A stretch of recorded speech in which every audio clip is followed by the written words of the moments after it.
The year is 21XX and an AI-controlled machine has taken over. Humans are on the verge of extermination. You play as the badass rebels Mavra and Doyle, ready to lead a resistance on the robotic power plant base.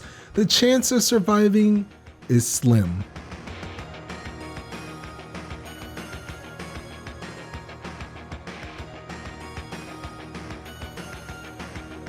Joymaster has released a game that harkens back to the 90s old school shooters, but does it do anything new for the genre? Let's take a look at Blazing Chrome.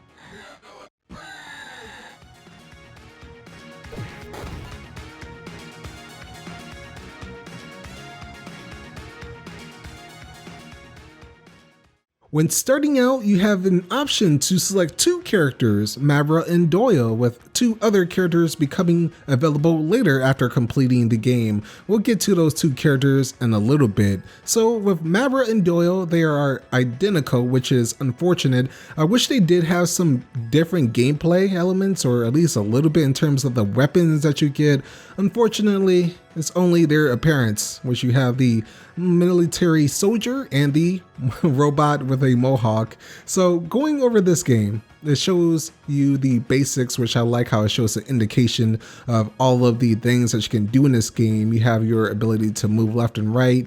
You can shoot in any direction. It took a little bit getting used to.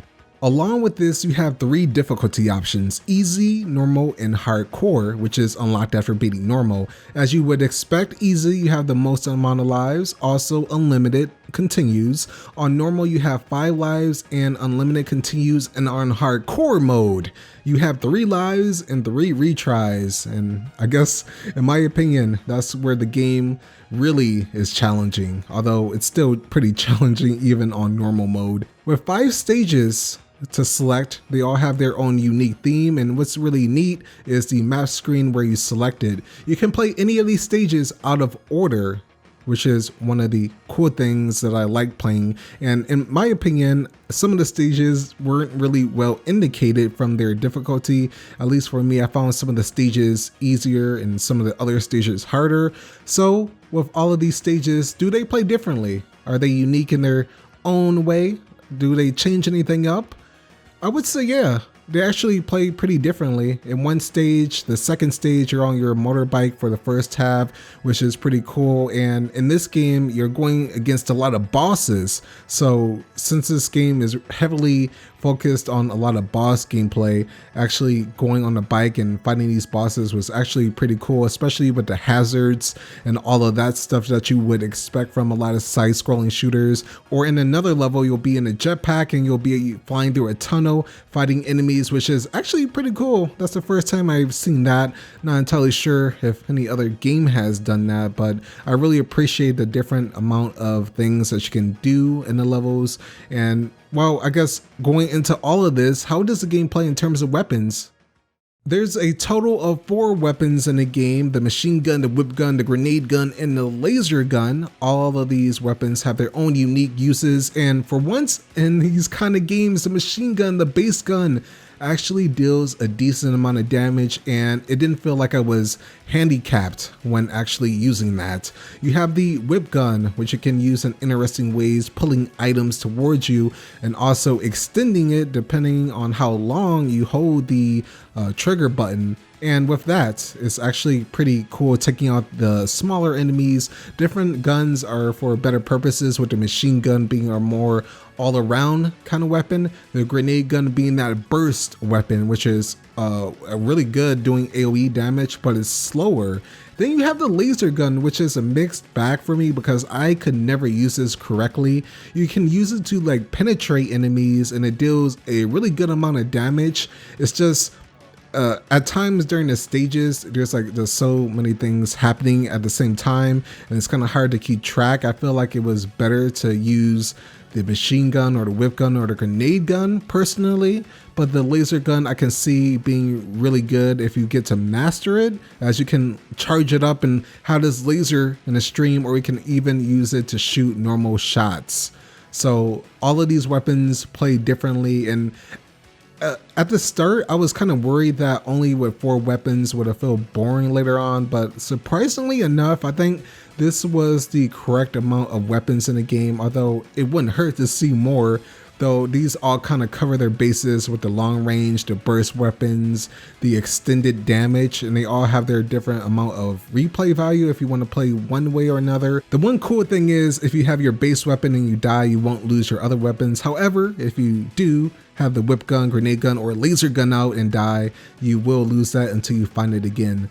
So with all of these things combined, you also have your defense, attack, and speed robots that you find in these capsules, and they change it a little bit differently. The defense gives you some extra attacks to get hit if your enemy actually hits you, and it saves your butt, which I really use this a lot. But if you're really good at the game and you want to go even faster, you can take the attack robot, which gives you some additional damage. Then you have this speed robot, which is one of the more unique ones, as not only does it give you speed, as it would indicate, but it also gives you a double jump, which you can use to jump over enemies or bullets or anything like that to get a different footing. And you can also get to other areas to probably get an extra life, which is one of the interesting things about the speed robots.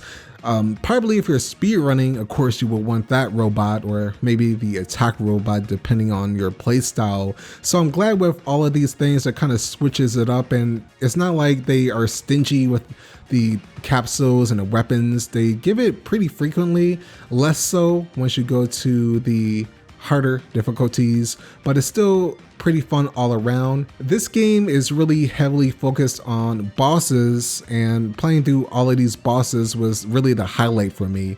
As you play through all of these different kinds of enemies and they have their own unique attacks, I'm glad to say that they are all different in their own way. They're not like just repeats or rehashes, which is always nice to see. Even some enemies, some bosses have different forms, which is pretty cool. So different stages, and that was always a blast. And I really enjoyed going back in speedrun mode and playing through it again. It's actually pretty dang fun once you start getting better at the game and you just blaze through these levels and fighting these bosses.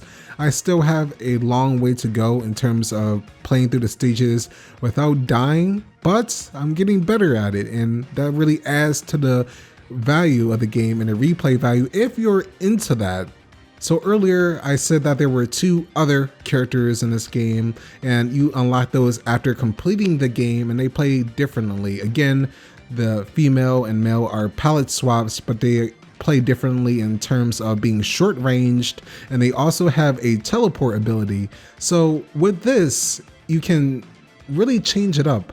However, you're not able to use the weapons like Mavra and Doyle can, so you're just stuck to a shorter range weapon, and you can also charge this, which is actually pretty cool, but it's just different in terms of the things. And again, this really boils down to if you want to mess around with this kind of game.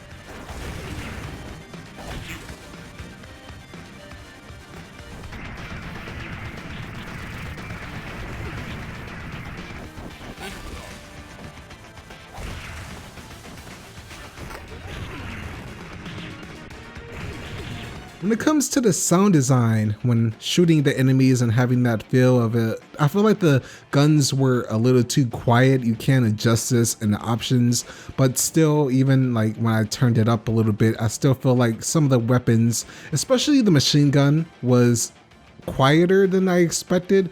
I feel like that should have been a little bit louder. However, I'm glad to say that the other weapons were pretty decent for the most part, but the thing that really stood out to me the most is the music. All of the stages have some really kick-ass music, especially when you listen to the credits.